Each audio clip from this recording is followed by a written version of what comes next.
Continuing the curious book, he was aware of the pleasure that he had seen there. So one evening he was returning from his reading. He concluded that he would pay a visit to this enchanting spot. Little did he think of witnessing a shadow of his former happiness, though no doubt he wished it might be so. He continued sauntering by the roadside, meditating on the past. The nearer he approached the spot, the more anxious he became. At that moment, a tall female figure flitted across his path with a bunch of roses in her hand. Her countenance showed uncommon vivacity with a resolute spirit. Her ivory teeth already appeared as she smiled beautifully, promenading while her ringlets of hair dangled unconsciously around her snowy neck. Nothing was wanting to complete her beauty. The tinge of the rose was in full bloom upon her cheek. The charms of sensibility and tenderness were always her associates. In Ambulinia's bosom dwelt a noble soul, one that never faded, one that never was conquered. Her heart yielded to no feeling but the love of Alfonso, on whom she gazed with intense delight, and to whom she felt herself more closely bound, because he sought the hand of no other. Alfonso was roused from his apparent reverie. His books no longer were his inseparable companions.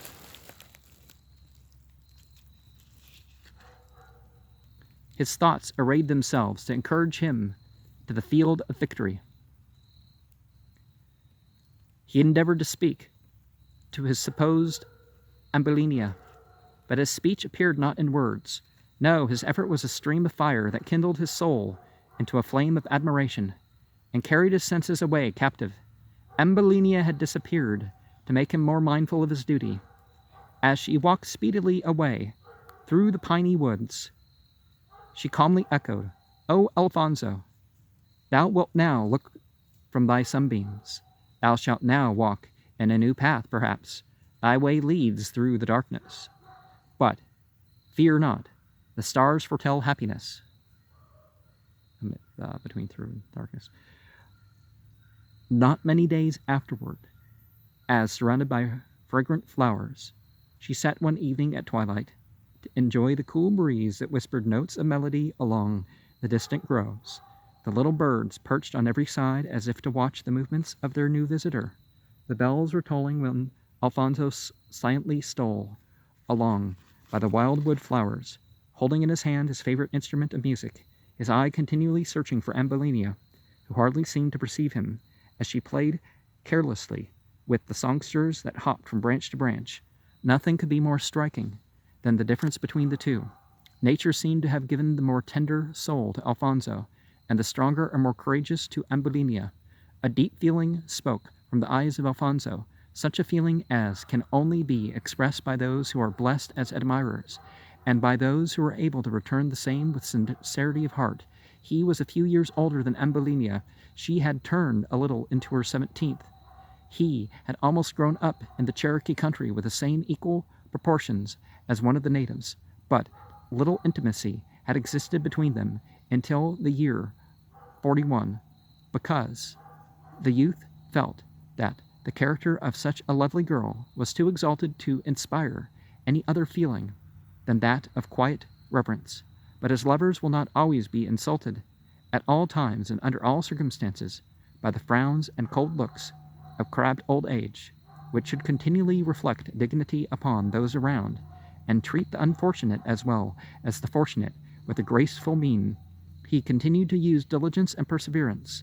All this lighted a spark in his heart that changed his whole character, and like the unyielding deity that follows the storm to check its rage in the forest, he resolves for the first time to shake off his embarrassment and return where he had before only worshipped. It could not escape Ambulinia's penetrating eye that he sought an interview with her, which she as anxiously avoided, and assumed a more distant calmness than before, seemingly to destroy all hope. After many efforts and struggles with his own person, with timid steps, the major approached the damsel, with the same caution as he would have done in a field of battle. "Lady Ambulinia," said he, trembling, "I have long desired a moment like this. I dare not let it escape. I fear the consequences, yet I hope your indulgence will at least hear my petition."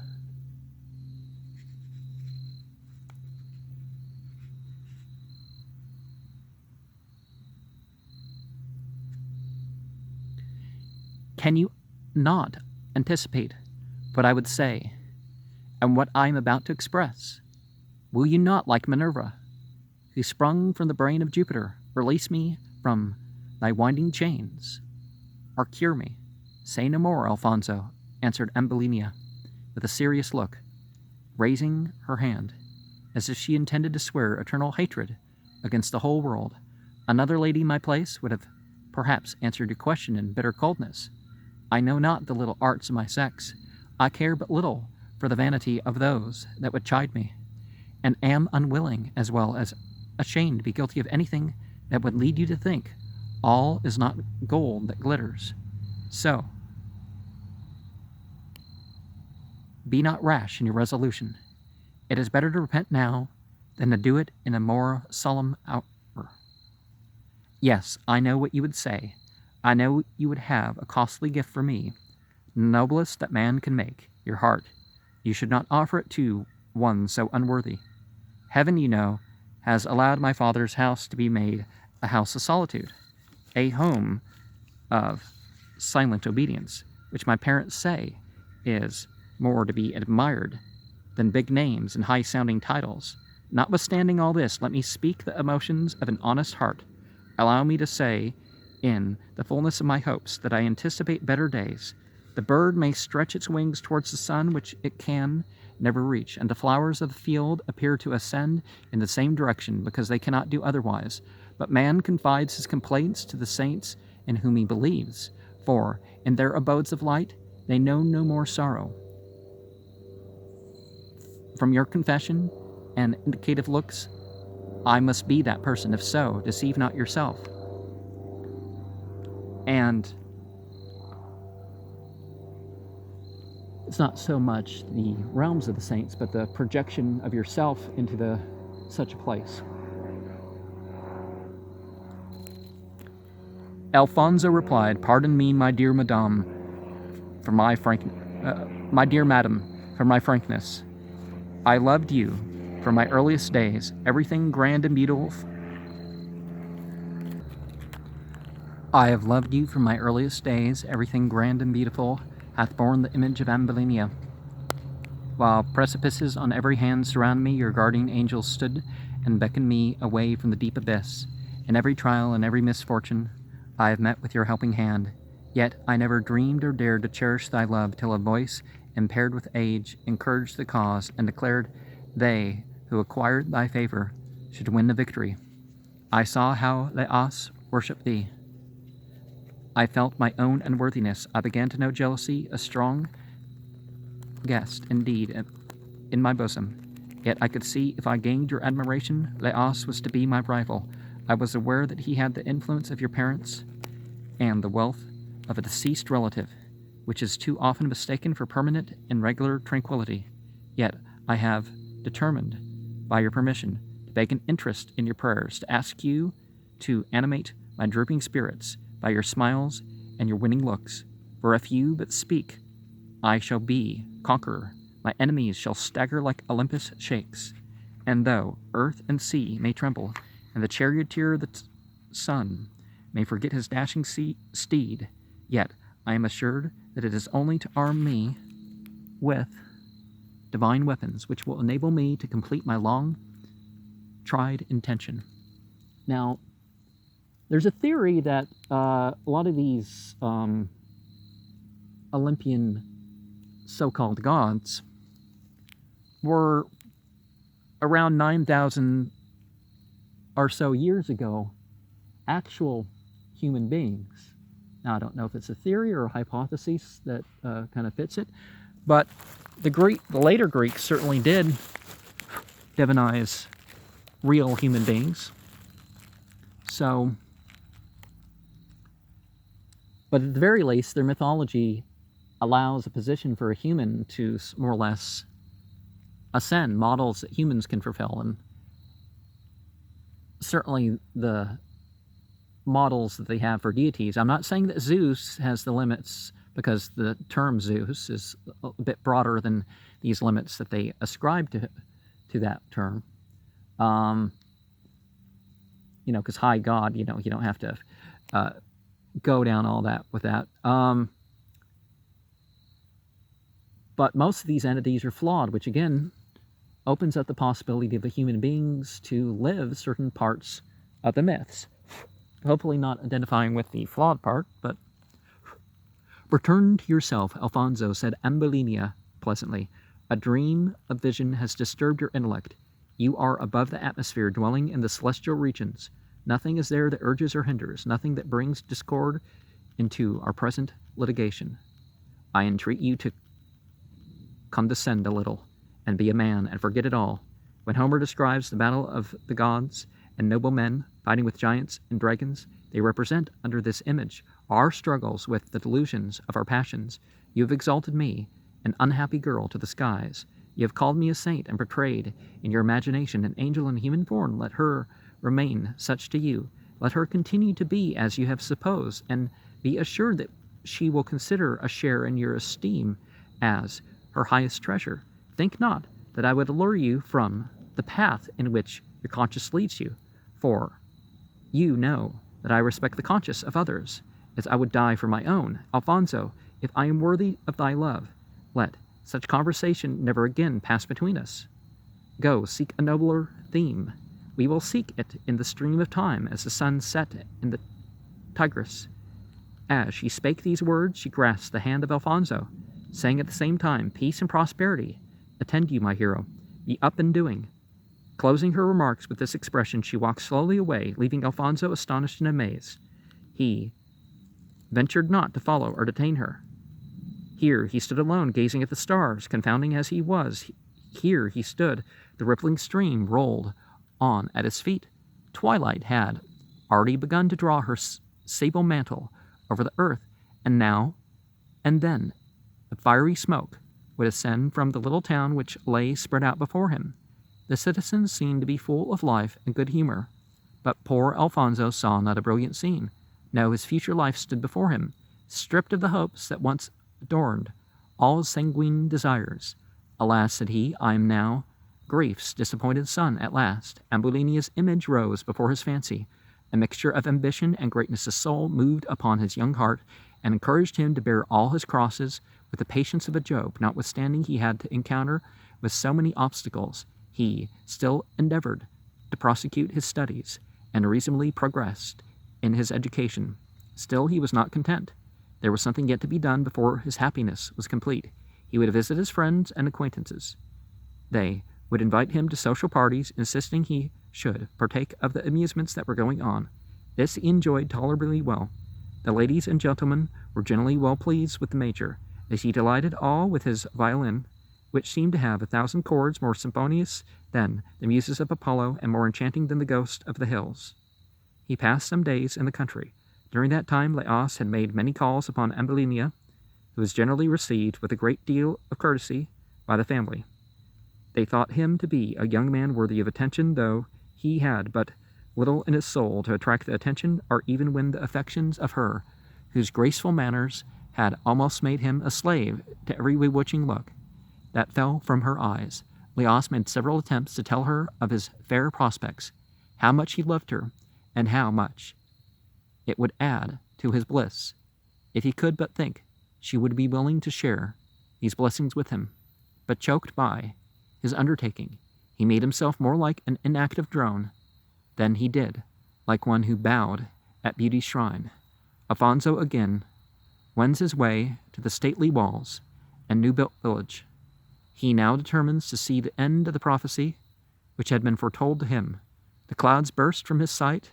He believes, if he can, but see his Ambulinia, he can't open to her view the bloody altars that have been misrepresented to stigmatize his name. He knows that her breast is transfixed with the sword of reason, and ready at all times to detect the hidden villainy of her enemies, he resolves to see her in her own home, with the consoling theme, "I can but perish if I go. Let the consequences be what they may," said he, "if I die, it shall be contending and struggling for my own rights." Night had almost overtaken him when he arrived in town. Colonel Elder, a noble-hearted, high-minded, and independent man,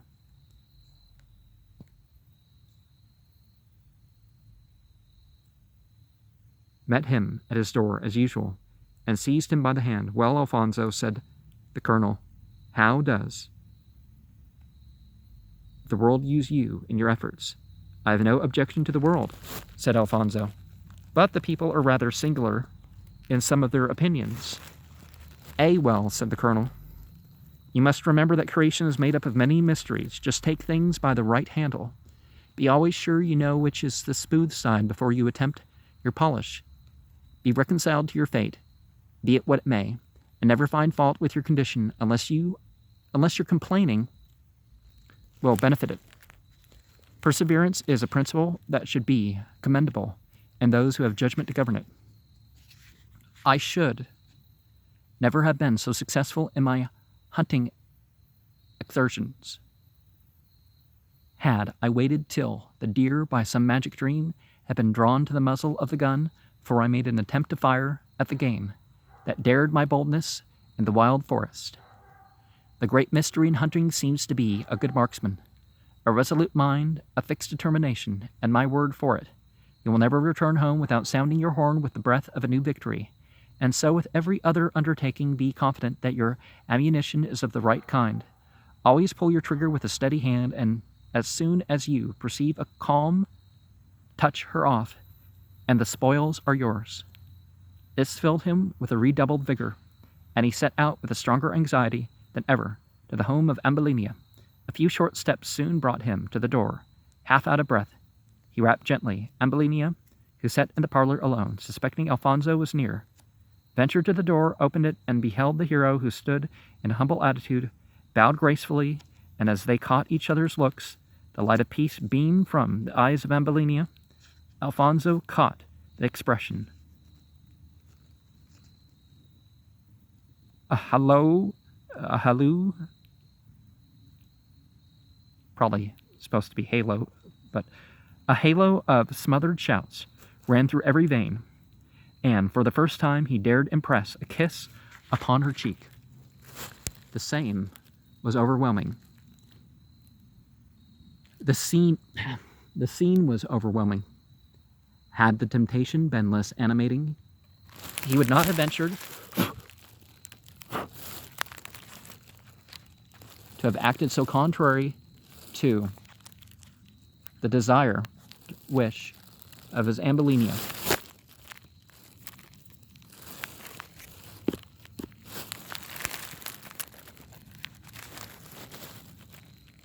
But who could have withstood the irresistible temptation? What society condemns the practice but a cold, heartless, uncivilized people that know nothing of the warm attachments of refined society? Here the dead was raised to his long-cherished hopes, and the lost was found. Here all doubt and danger was buried in the vortex of oblivion. Sectional differences no longer disunited their opinions. Like the freed bird from the cage, sportive clasps its rustling wings, wheels about to heaven in a joyful strain, and raises its notes to the upper sky. Ambulinia insisted upon Alfonso to be seated, and give her a history of his unnecessary absence, assuring him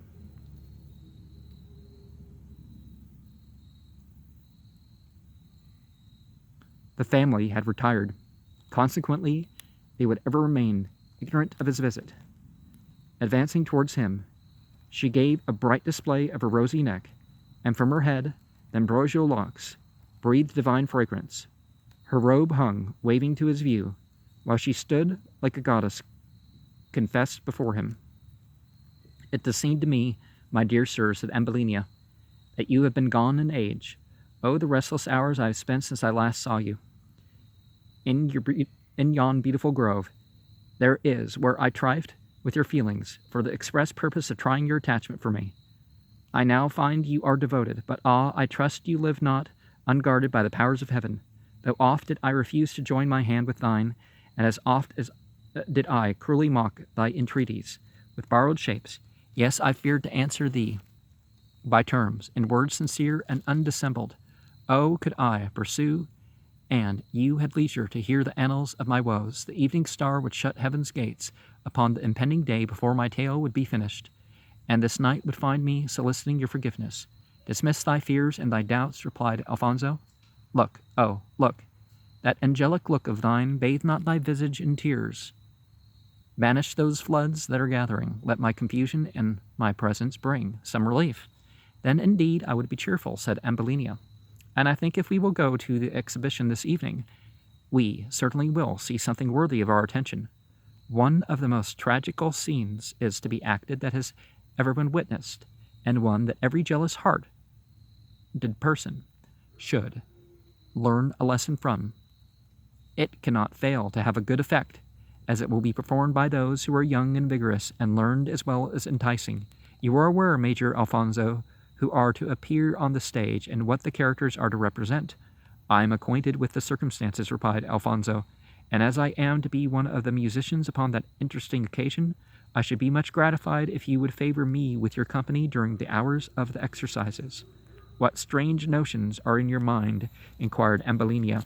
Now I know you have something in view, and I desire you to tell me why it is that you are so anxious that I should continue with you while the exercises are going on.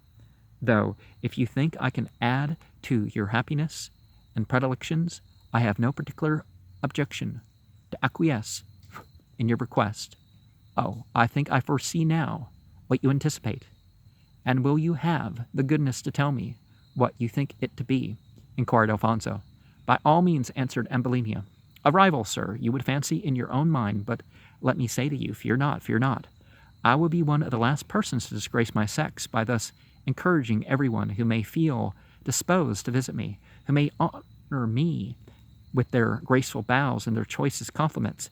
It is true that young men, too, often mistake civil politeness for the finer emotions of the heart, which is tantamount to courtship. But, how often are they deceived when they come to test the weight of sunbeams with those on whom strength hangs, the future happiness of an untried life. The people were now rushing to the academy with impatient anxiety. The band of music was closely followed by the students, then the parents and the guardians. Nothing interrupted the glow of spirits which ran through every bosom, tinged with the songs of a Virgil and the tide of Homer.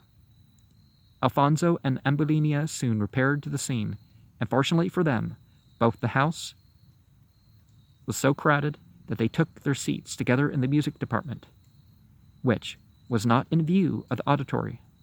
This fortuitous circumstance added more to the bliss of the major than 1,000 such expositions would have done.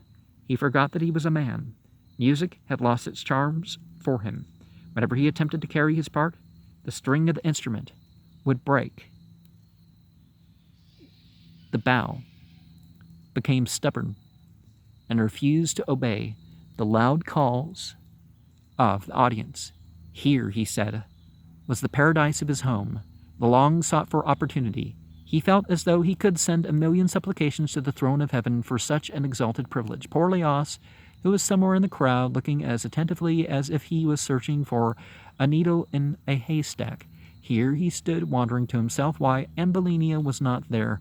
Why can she be? Oh, if she was only here, how I could relish the scene. Alfonso is certainly not in towns, but what if he is?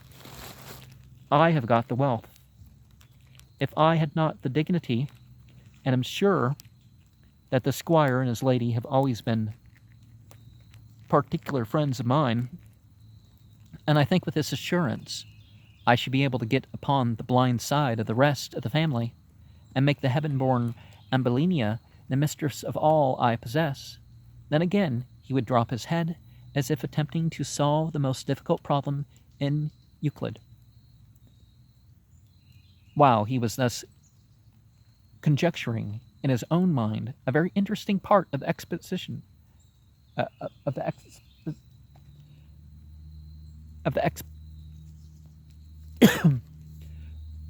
of the exhibition was going on, which called the attention of all present.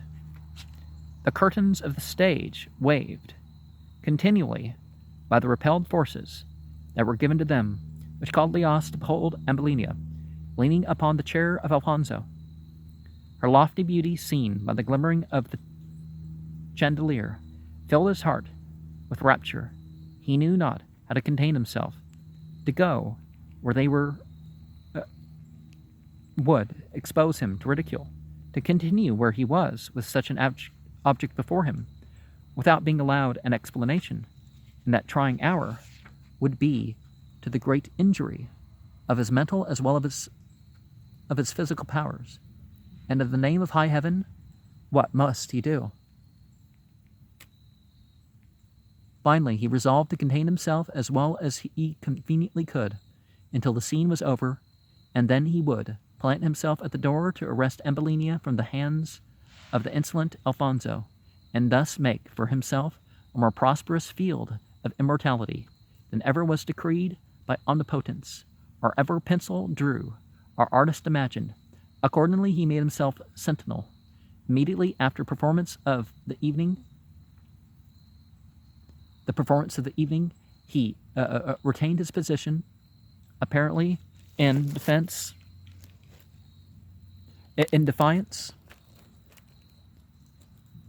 of all the world. He waited, he gazed at every lady.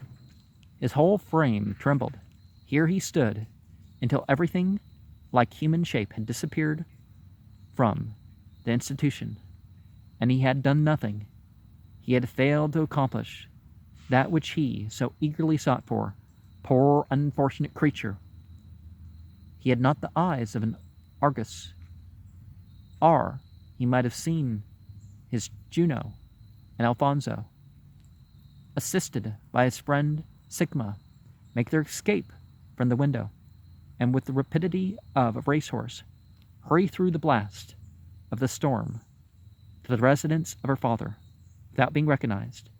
He did not tarry long, but assured Ambulinia that endless chain of their existence was more closely connected than ever, since he had seen the virtuous innocent imploring, and the constant Amelia murdered by the jealous-hearted Farcillo, the accursed of the land. The following is the tragical scene, which is only introduced to show the subject matter that enabled Alfonso to come to such a determinate resolution that nothing of the kind should ever dispose him of his true character, should he be so fortunate as to succeed in his present undertaking. Amelia was the wife of Farcillo, and a virtuous woman. Gracia, a young lady, was her particular friend and confidant. Farcillo grew jealous of Amelia, murders her, finds out that he was deceived, and stabs himself. Amelia appears alone, talking to herself. Hail ye, solitary ruins of antiquity, ye scared tombs and silent walks.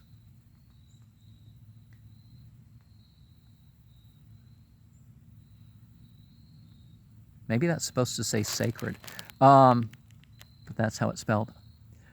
It is your aid I invoke. It is to you my soul, wrapped in deep meditation, pours forth its prayer. Here I wander upon the stage of mortality, since the world hath turned against me. Those whom I believed to be my friends, alas, are now my enemies, planting thorns in all my paths, poisoning all my pleasures. and turning the past to pain. What a lingering catalogue of sighs and tears lies just before me, crowding my aching bosom with the fleeting dream of humanity, which must shortly terminate. And to what purpose will all this bustle of life, these agitations and emotions of the heart, have conduced, if it leave behind it nothing of utility, if it leave no traces of improvement? Can it be that I am deceived in my conclusions? No, I see that I have nothing to hope for, but everything to fear, which tends to drive me from the walks of time. And one of the things that's essential that everybody tries to do is to leave the world just a little bit better than you came into it, or at least in respect of the impact of your life. You know, because things getting better, I don't know about that. That's quite a tall order. But better as far as the situation that you've been put into.